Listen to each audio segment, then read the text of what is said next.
Hey, this is Sarah Groves. Hey, what's up, everyone? We're Hawk Nelson. Hey, this is Greg Long from Avalon. Hi, this is Stephen Curtis Chapman. And you're listening to Life-Changing Radio, WSDK 1550. Joining us on the Rise and Shine hotline right now, I'm very pleased to welcome Swin Cash, who is a UConn basketball star, a WNBA star with the Chicago Sky, and Team USA Gold winner. Good morning, Swin. Good morning. It's nice to have you on the air. Thanks for waking up bright and early here on Rise and Shine. I heard an interview that you did with my good friend Kevin Nathan a couple weeks ago and realized that you have a brand new book. So not only do you have all these basketball accolades, but you've also written a new book. So tell us about Humble Journey, More Than Gold.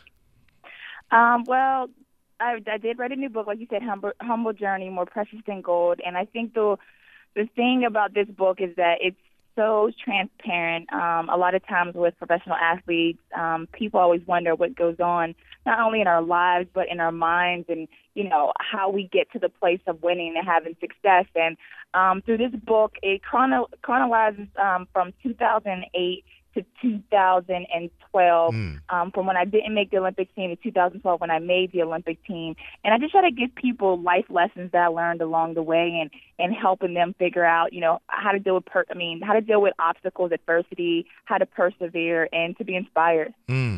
Well, you know, it's your name is very familiar to many of us here in Connecticut. You went to UConn and were an MVP with winning the national title a couple times there with the UConn Huskies. Tell us about that. How was your experience going to school and playing here for Connecticut? It was wonderful going to school at UConn.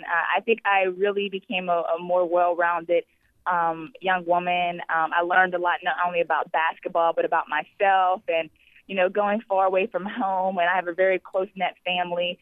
It was difficult for me, like my freshman year, but UConn, the whole UConn and family, the fan base really embraced me and my other teammates, and I just had a wonderful time. You're originally from Pennsylvania, is that right? Yes. Okay. Western Pennsylvania. And so you've played with a couple different WNBA teams as well. You're now playing with the Chicago Sky. It's funny, too, because some people, you know, athletes, if they write a book, it's sort of like the end of a chapter, but you're not retired or anything yet. Oh, no, not at all. And I think for me, I just wanted to really just show, I think there's so much that happened in my life over the last 4 years, and there were different misconceptions about, you know, me, and people didn't really know the full story. And I felt like this was a perfect time. I mean, I just really prayed on it and thought about it. And I said, you know what?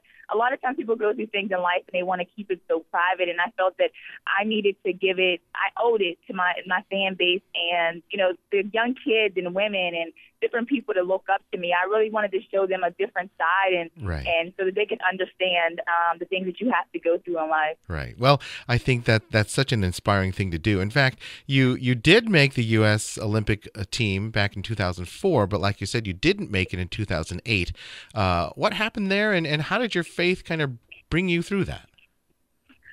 Well, you know, I went through a situation that I didn't speak publicly about, and you know, I was doing a lot of emotional things in regards to finding out I had a tumor on my kidney, and you know, that it was cancerous, and I needed to deal with that.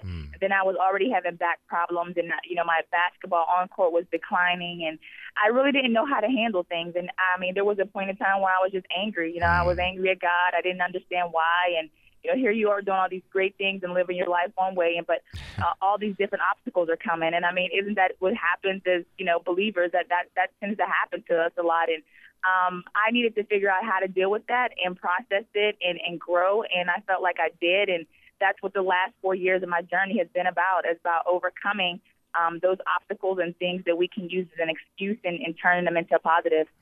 That's awesome.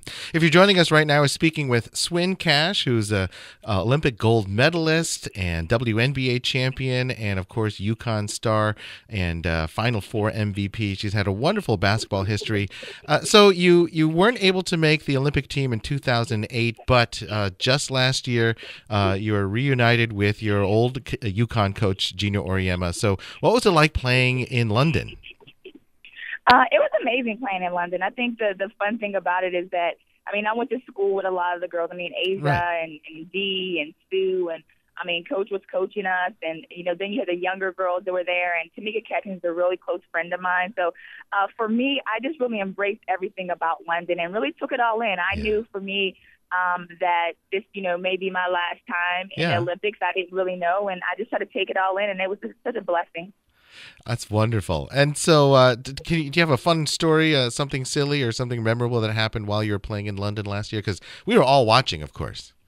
I think just the behind-the-scenes things. I mean, we would sometimes in practice laugh about something, and you would see, like, the UConn girls laughing, and I think we were just like, oh, it was, something from school. So sometimes you would just fall back into those things and patterns and inside jokes that you have. And you have to realize, we've all grown in different ways and went to different teams, but you always have that love for home and for your university.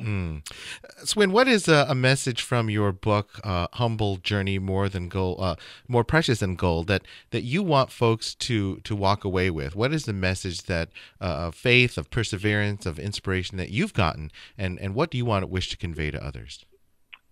I always, I want people to really read this book and truly walk away and understand that in life you're going to be dealt obstacles and you're going to be down, but people don't remember about you being down. They only remember how you got back up. And if you want to get back up and be an example of not only to your family, but to your faith and the people around you, then you have to walk tall and strong and through it all. And I think that's one of the things that I really learned and took from the last 4 years is that, nothing is going to take me down to a point that I can't get back up. Right. Is there a scripture verse that's spoken to you during these past 4 years?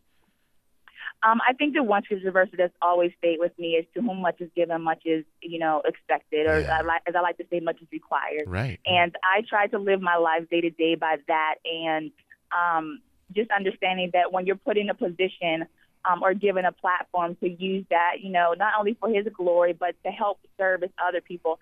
And I try to always say, I like to laugh, live, and give. And those are the three things that if you try to do those every day, that you're going to be okay. Right. In fact, on your website, swincash.com, I found that you really do want to, you're putting your money where your mouth is. You do something called First Friday. Tell us about that.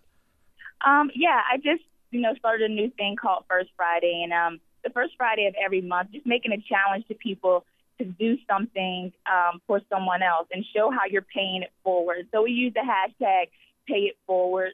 And I just encourage people to take pictures and, or write in and say, hey, what am I doing, this First Friday to pay it forward? Right. And you have your own sort of charity outreach called Cash for Kids?